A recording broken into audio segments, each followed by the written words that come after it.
Mesdames et messieurs, bonjour et bienvenue dans ce journal de 15h. Tout de suite, les grands titres. Présidentielle 2016, le président se prononce.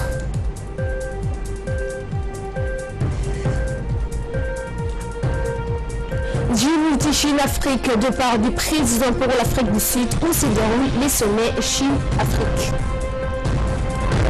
Bienvenue à tous et merci de nous rejoindre. L'événement du jour, c'est cette réponse adressée ce jeudi 3 décembre au milieu de manifestants qui se sont mobilisés depuis un mois afin de lui exprimer toute leur fierté à les voir tenir les rênes du pouvoir et l'inciter à se représenter pour l'échéance électorale de 2016.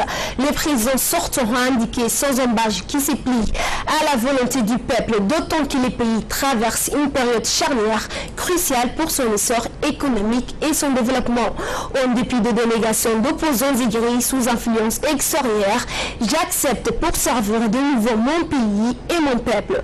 J'accepte pour l'intérêt suprême de la nation, a affirmé le président Guelleh. Le président sortant a également indiqué qu'il n'a épargné aucun effort pour œuvrer en faveur du développement du pays, du progrès social, de la paix et de la stabilité. Et c'est depuis les premiers jours où il a été investi. Pour autant, la mobilisation et la vigilance doivent demeurer démises jusqu'à la tenue du scrutin, a précisé le président Guelleh. Il reviendra ensuite au peuple souverain d'en décider en toute liberté et avec l'aide du Tout-Puissant, ces objectifs seront atteints. Près de 5 mois nous séparent de la tenue de l'élection présidentielle de 2016 qui aura lieu vers le mois de mars ou le mois d'avril. Écoutons la déclaration du chef de l'État.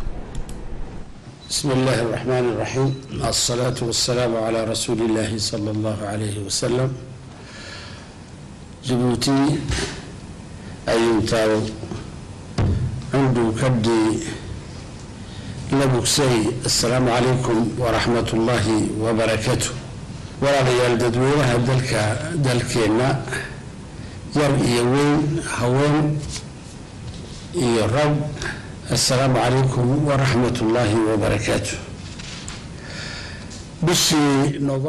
Chers compatriotes, le 1er novembre dernier et durant toute la semaine qui a suivi, vous avez organisé la manifestation la plus vaste que notre pays ait jamais connue. Non seulement cet événement, sans commune mesure, a pu se dérouler sans l'intervention de tout parti politique, mais il restera également gravé dans les annales politiques de notre pays. Car il est à inscrire à l'actif du peuple djiboutien qui a de son propre gré souhaité exprimer sa volonté avec fermeté et détermination. À travers ces gigantesques manifestations qui ne pouvaient pas passer inaperçues aux yeux de la communauté nationale, régionale et internationale, vous avez voulu m'adresser un seul et unique message, celui de voir notre pays poursuivre sa marche vers le progrès. Vous m'avez également interpellé en me demandant d'une seule voix de briguer un nouveau mandat. Après avoir mûrement réfléchi, j'ai décidé d'apporter ce jour-là la réponse à la question qui m'a ainsi été posée. Chers compatriotes, vu la période charnière que traverse notre patrie, vu notre mobilisation et le soutien sans équivoque, vu la situation régionale, j'ai décidé de me plier à votre volonté en acceptant de briguer un nouveau mandat lors de prochaines élections présidentielles. J'accepte ainsi de servir à nouveau mon pays et mon peuple, de poursuivre la reconstruction nationale en cours, d'œuvrer sans relâche pour un devenir meilleur et de me sacrifier pour l'intérêt suprême de notre nation. Chers compatriotes, je pense sincèrement de n'avoir épargné aucun effort en faveur du développement de notre pays, et cela depuis le jour où vous m'aviez confié le destin de notre pays. Je pense également que les inlassables efforts consentis tout au long de cette période ont à ce jour donné des résultats tangibles. Chers compatriotes, le prochain scrutin doit vous servir d'heureuse opportunité pour confirmer avec autant de fermeté votre volonté exprimée le 1er novembre dernier. En votant massivement en faveur du progrès, de la stabilité et de la paix, vous aurez infligé un échec cuisant aux forces extérieures hostiles à notre développement ainsi qu'à leurs représentants locaux. Ces derniers mettent toutes leurs énergies pour maintenir notre pays dans le sous-développement et la pauvreté inhérente, de ternir l'image de notre pays en déformant en permanence la réalité. Enfin, je pense qu'en implorant le Tout-Puissant de nous accorder son aide, nous finirons par atteindre les objectifs que nous nous sommes assignés. Inch'Allah ta'ala, waxaan anigu yaqiinsanahay inaan guulaysanayno dalkeennu ha noolaado shacbigeenna casiimkiina ha noolaado. Assalaamu calaykum warahmatullah. Convaincu de sa stature d'homme d'État, de son leadership politique, de ses capacités à poursuivre ses avancées dans tous les domaines de développement de notre pays, le peuple djiboutien a exhorté avec enthousiasme et une profonde sollicitude le président de la République, Ismaël Omar Guelleh, à poursuivre son œuvre et à reprendre le règne du pays. Pour illustrer cet appel du cœur, voici un commentaire signé d'Ahmed Humed qui nous donnera plus de détails sur les progrès accomplis et les perspectives de développement. Nous l'écoutons.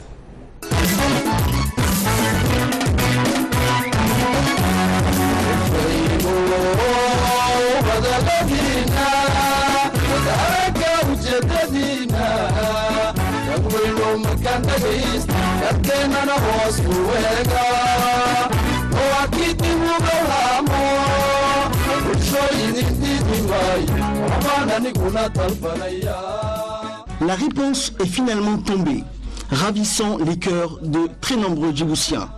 Après une mûre et sereine réflexion qui lui a permis d'analyser tous les aspects positifs et points contraignants d'une nouvelle soumission de sa candidature au suffrage universel et la poursuite de son action à la tête de l'État, le président Ismaël Omar Guelleh a enfin tranché. Il s'est plié aux sollicitations d'un peuple qui l'acclame. Il n'a pu se dérober et mettre en sourdine les puissants appels des masses populaires qui ont, à de multiples reprises, investi les rues de la capitale, défilé dans toutes les villes du pays pour lui dire de s'engager, lui prouver leur attachement à sa personne, à sa stature d'homme d'État et à son leadership politique. Ils l'ont convaincu qu'il reste le meilleur garant de la stabilité du pays et de l'unité d'un peuple dans toutes ses composantes ethniques. Ils lui ont manifesté leur enthousiasme à le voir poursuivre son œuvre pour le bien-être de tous, rechignant à brader l'avenir. Ils lui ont notifié qu'ils sont fiers des progrès accomplis et des perspectives de développement qui pointent à l'horizon avec la mise en chantier d'une multitude de projets d'envergure, des projets qui dessinent ou préfigurent Djibouti de demain. Il s'agit notamment de 4 nouveaux ports, de 2 aéroports, de 2 nouvelles voies ferrées, d'un nouveau corridor routier nord Tadjoura-Balho, auquel s'ajoutent bien sûr de très nombreux autres projets touchant les secteurs de développement de l'électrification, de l'urbanisation, du tourisme et de l'éducation, entre autres. Sont tous des investissements massifs qui réconforteront la place de Djibouti comme plaque tournante des marchandises conteneurisées, de centres commerciaux et financiers, d'un lieu stratégique pour la logistique et les services, notamment pour les navires de guerre, d'un point de raccordement essentiel pour les communications internationales. Enfin, en l'incitant à répondre à leur appel, les Djiboutiens, dans leur grande majorité, ont signifié au président sortant qu'il reste leur choix.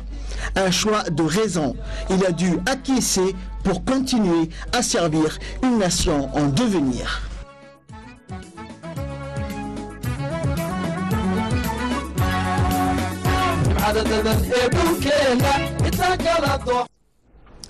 Après avoir participé à la COP 21 Climat à Paris, aux côtés de plus de 150 chefs d'État et de gouvernement, le président de la République, Ismaël Omar Guelleh, a pris ce jeudi la direction de Johannesburg en Afrique du Sud, où il prendra part au second sommet sur la coopération Chine-Afrique. À l'ordre du jour, l'identification de nouveaux secteurs de collaboration et de partenariat gagnant-gagnant entre les pays africains et la Chine. Écoutons encore une fois Ahmed Humed. Le président de la République, Ismaël Omar Guelleh, est attendu ces jours-ci au second sommet du Forum sur la coopération Chine-Afrique qui aura lieu du 4 au 5 décembre à Johannesburg, en Afrique du Sud. Il participera aux travaux de cette rencontre aux côtés de son homologue chinois Xi Jinping et d'une cinquantaine d'autres de chefs d'État et de gouvernement d'Afrique. Dédié au lancement d'un rythme encore plus soutenu dans les échanges entre la Chine et les pays d'Afrique, le second sommet du Forum sur la coopération entre la Chine et l'Afrique intervient 10 années après la première édition qu'il a vu naître. Il aura pour principal ordre du jour l'identification de nouveaux secteurs de collaboration et de partenariat gagnant-gagnant entre la Chine et les pays africains. En clair, ce forum sommera la Chine et l'Afrique de dépasser le cap, certes réussi, d'entretenir des partenariats autour de la construction d'infrastructures de base telles que les routes, les voies ferrées et les aéroports. Dans la redéfinition stratégique des partenariats entre la Chine et l'Afrique à laquelle dispose ce sommet, les pays du continent, dans la redéfinition stratégique des partenariats entre la Chine et l'Afrique à laquelle dispose ce sommet, les pays du continent noir souhaitent l'instauration d'une coopération plus accrue dans le domaine de l'industrie et de la modernisation de l'agriculture. Ils souhaitent aussi bénéficier d'un plus grand transfert de technologie. Les pays d'Afrique entendent concrètement que ce transfert de technologie se déploie à travers l'attribution d'un nombre plus important de bourses à leurs étudiants en Chine et à travers la formation sur le tas dans les structures que la Chine possède sur le continent, un effectif plus conséquent de cadres et de techniciens intermédiaires africains. La Chine sollicite quant à elle un renforcement de son statut de partenaire privilégié d'Afrique. Elle entend jouir d'un cadre légal encore plus prononcé pour la facilitation de son commerce avec les pays africains.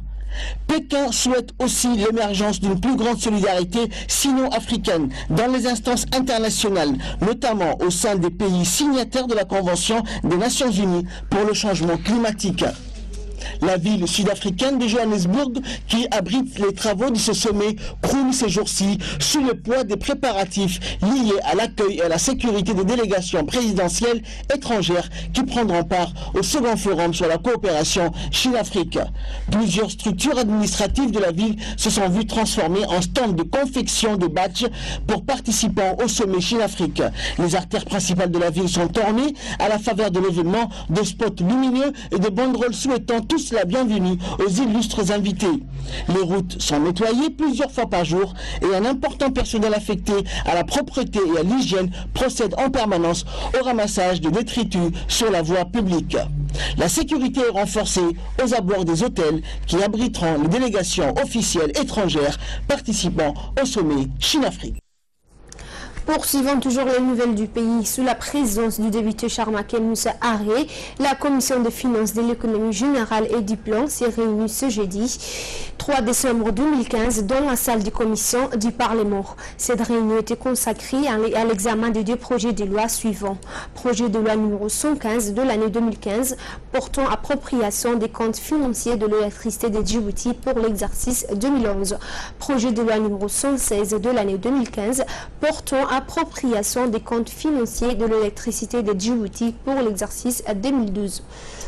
Le gouvernement était représenté par le ministre de l'Énergie chargé des ressources naturelles, Ali Yacoub Mahmoud. Au terme de la réunion, les députés ont émis un avis favorable à l'adoption de ce texte de loi à la prochaine séance publique de l'Assemblée nationale. Un atelier d'information des promotions pour l'agenda de développement et les objectifs de développement durable pour 2030 s'est tenu aujourd'hui dans la salle de conférence de l'UNFD. L'objectif de cet atelier est de partager des idées autour de débats fructueux. Le principal thème de cette rencontre étant les programmes de développement durable pour 2030. Ces programmes est au cœur de tout débat en tout ce qui concerne l'avenir commun aux nations du monde. On prépare cet atelier la secrétaire générale de l'Union nationale des femmes djiboutiennes, Mme Fatouma Moussa, la représentante de la Kautar, Centre de la femme arabe pour la formation et la recherche, la sociologue Mme Souleima Majildi, le représentant des organisations de la société civile et des institutions publiques. Ensuite, la sociologue a présenté les objectifs de développement durable aux participants sous forme d'un projecteur. Finalement, projection plutôt. Finalement, les participants ont poursuivi les travaux en entamant une série de discussions autour du même thème. Sous l'impulsion de la première dame et présidente de l'UNFD, son Excellence Mme Khadra Mahamoud Haïd, notre organisation défend un modèle de développement humain qui donne à toutes et à tous les mêmes possibilités de se réaliser socialement, politiquement et économiquement. À l'aube du 3e millénaire, il est parfaitement évident qu'un développement durable n'est possible sans qu'il soit associé la moitié féminine de l'humanité. C'est pourquoi donner aux femmes et aux jeunes filles le moyen de réaliser leurs aspirations à un développement durable est une impérieuse nécessité. On marque une petite pause poursuivant toujours la nouvelle du pays. L'ambassade du Japon à Djibouti a organisé hier soir au Djibouti Palace Kempinski la commémoration du 92e anniversaire de Sa Majesté l'Empereur du Japon.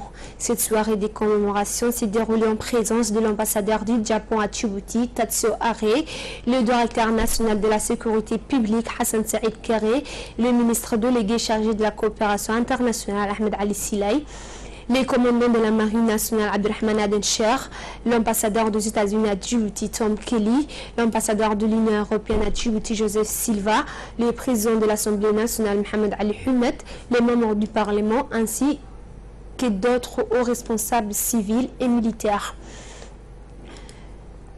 La commémoration du 92e anniversaire de Sa Majesté l'Empereur du Japon a débuté avec l'hymne national de deux pays amis qui entretiennent des relations bilatérales séculaires. Par ailleurs, l'art de la coupe traditionnelle du Japon jouée par les membres des forces d'autodéfense a été au rendez-vous et par la même occasion une danse Eiza qui est une danse traditionnelle du département d'Okinawa a été jouée avec des tambours. Depuis le mois de mars 2009, le Japon possède une base militaire permanente où les forces d'autodéfense japonaises assurent la surveillance maritime tout en luttant contre la piraterie. Le Japon apporte son aide à la République de Djibouti dans divers domaines, à savoir la construction des infrastructures publiques comme par exemple les écoles, mais aussi le développement du capital humain avec des formations.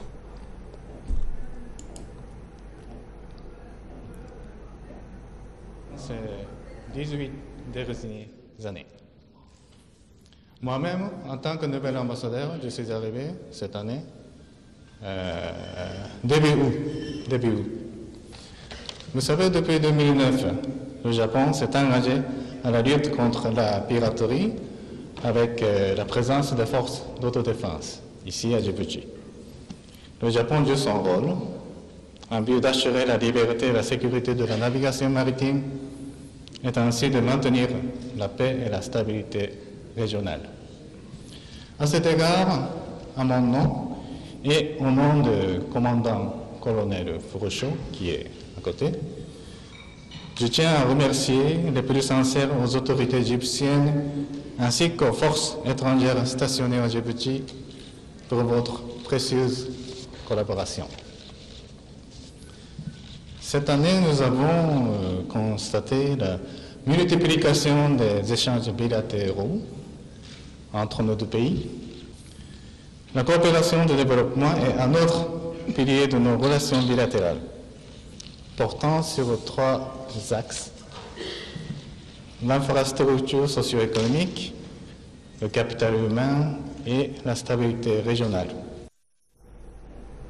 L'Association de développement et de protection de l'enfant a besoin, ADBED, a accueilli hier des membres de l'ambassade des États-Unis d'Amérique, y compris Mme Elsa Amaya Kelly, la femme de l'ambassade Tom Kelly, Mme Joya Stark, attachée culturelle, et Mme Alexis, la responsable des affaires politiques, pour une cérémonie de dons de livres et de matériel scolaire. Écoutez le détail dans ses commentaires. L'association de développement et de protection de l'enfant à besoin a obtenu son statut le 2 mars 2015.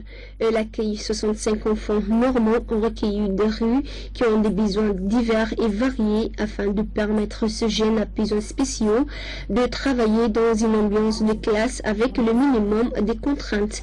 L'association accueille également 23 enfants à besoins spéciaux qui demandent une évacuation à l'étranger et 220 autres figures sur la liste d'attente à travers une organisation américaine dénommée Friends of Africa Voluntaries et avec le dévouement du personnel du camp Lémonier, des fournitures scolaires et du matériel comprenant des cahiers, des crayons de couleurs et des trousses sont distribués aux enfants.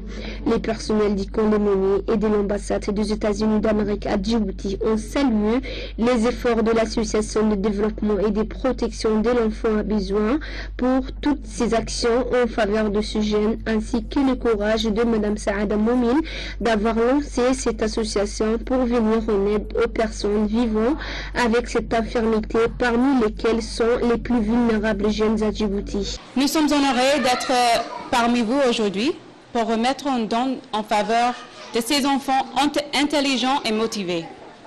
Nous savons que leurs besoins sont divers et variés, mais nous pensons que ces gestes de générosité qui viennent du personnel du Camp Lémonier et de l'ambassade des États-Unis d'Amérique à Djibouti puissent donner à ces dernières l'occasion de travailler dans les conditions optimales.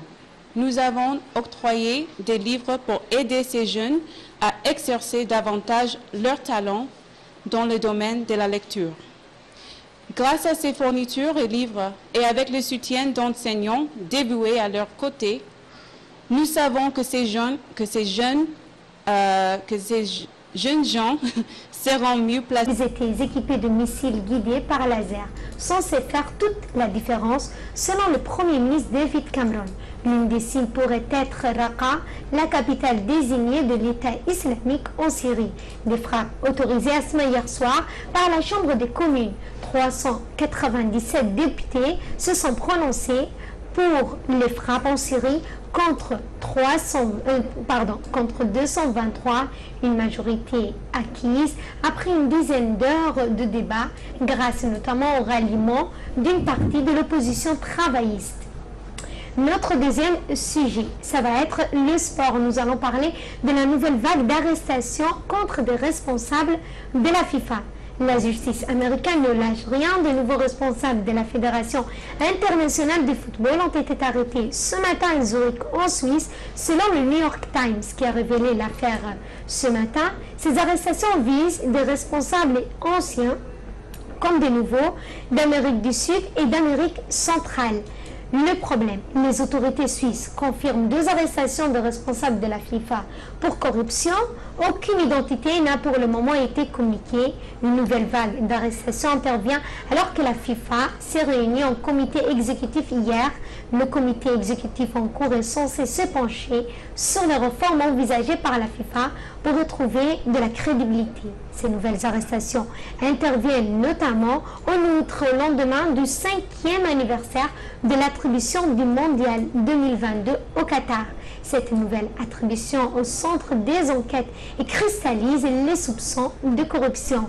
Et pour notre dernier sujet, nous quittons la Terre pour nous rendre dans l'espace. Lisa Pathfinder sur le pas d'Einstein.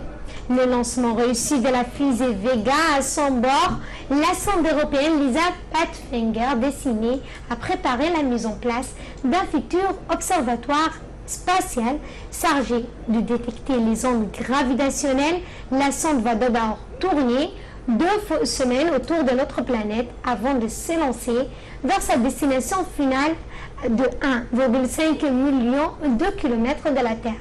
Elle atteindra 6 semaines plus tard. Pendant 6 mois, Lisa Pathfinder testera des technologies destinées à permettre de détecter les fameuses ondes théorisées par Einstein.